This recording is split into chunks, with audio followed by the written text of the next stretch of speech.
Hi everyone, we are the group 6 and our topic is about Paracelsus.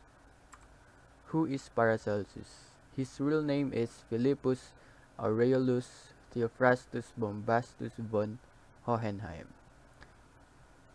His date of birth is November 11, 1493. Date of death is September 24, 1541. His nationality is Swiss.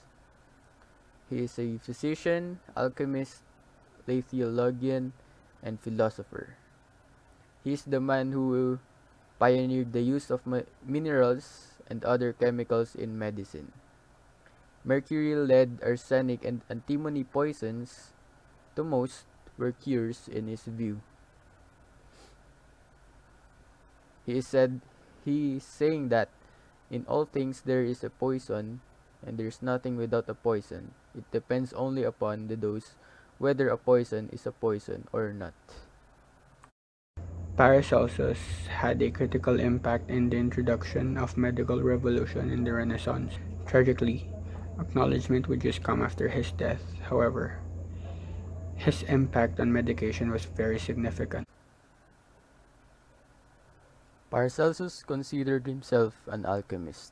However, his ideas on poison led to the introduction of chemistry into medicine in the 16th century, although he was not fully appreciated until his death.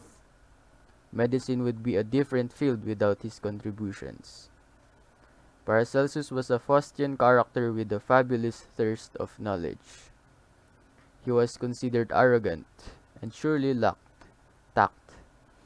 The ignorant physician, he wrote, are the servants of hell sent to torment the sick. Philippus Aurelius Theophrastus Bombastus von Hohenheim, who called himself Paracelsus, is the man who pioneered the use of minerals and other chemicals in medicine. Mercury, lead, arsenic, and antimony, poisons to most, were cures in his view. In all things, there is a poison, and there is nothing without a poison. It depends only upon the dose whether a poison is poison or not. Although most of his prescriptions have fallen out of favor, arsenic is still used to kill certain parasites. Paracelsus is also given credit for the invention of laudanum, or tincture of opium. He understood that opium was more soluble in alcohol. Laudanum was a major part of the pharmacopoeia into the 20th century. It was a common drug of abuse during the Victorian era. The English writer Wilkie Collins was a well-known addict. Paracelsus was a Faustian character with a fabulous thirst for knowledge and given to wandering, though reports of his traveling through China and Asia Minor are probably inaccurate. He was considered arrogant and surely lacked tact. The ignorant physician, he wrote, are the servant of hell, sent to torment the sick. He was run out of Basil after he famously threw a copy of Avicenna's Canon of Medicine into a St. John bonfire, and worse, his patient, famed publisher Johannes Frobenius, died. Paracelsus wrote many books about medicine, including what is surely the first monograph on diseases of minors. Most of his work was not published until after his death, and his influence increased posthumously. Paracelsus gained an important adherent in Peter Sorensen, aka or most known as Petrus Severinus, whose Idea Medicinae Philosophicae, published in 1571, championed Paracelsus over Galen. Then considered the supreme medical authority. The first medical chemistry courses were taught in Jena in the early 1600s, and the new chemical medicine invented by Paracelsus was published in the Ottoman Empire shortly thereafter. What makes Paracelsus influential in today's world? Paracelsus is a pioneer in medical revolution. He is renowned as the father of toxicology. Toxicology is a field in medicine that involves in the effects of chemical substances in the effects of in on living organism. He introduced medical treatments with chemical elements, thus uniting medicine with chemistry. He also published several studies on how human bodies behave in toxins. Toxicology as a medicine discipline substantially give rise of modern medicine. Also, Paracelsus wrote many books about medicine, including what is surely the first monograph on diseases of minors. Most of his work was not published until his death, and his influence increased posthumously. Paracelsus was a profoundly strict and philosophical individual who was worried about a considerable lot of the fundamental issues that actually defy us today. What our identity is, the thing that is our relationship with nature and with God. Is there an afterlife? What might be said to the spirit? All of this was important on his way to deal with psychiatry. This was without a doubt because of his dad's advantage and impact to his contribution in world-related medication. Paracelsus attempted to bring science and logical technique into medication. He utilized science and compound analogies in his lessons to clinical understudies and to the clinical foundations. Who discovered them shocking, he tested the specialists and requested that they depend on information, realities, data, and not on power. Paracelsus may have believed that his critics were too harsh, and he said of himself, "Nature has not made me subtle, nor have I been raised on figs and white bread, but rather on cheese, milk, and oat bread, and therefore I may well be uncivil to the hyperclean and the." How did medical revolution under Paracelsus advance modern science and scientific thinking at the time?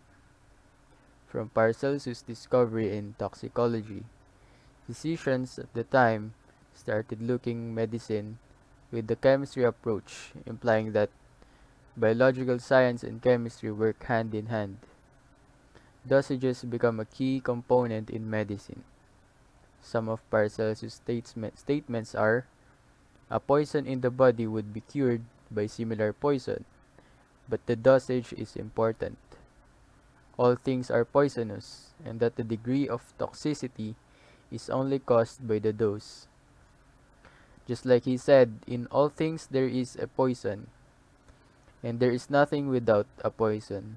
It depends only upon the dose whether a poison is poison or not. He means that a medicine can become a poison if the dosage is not right. What controversies could arise from medical revolution? In today's world, the issues that could arise from medical revolution are: first, cost and transparency.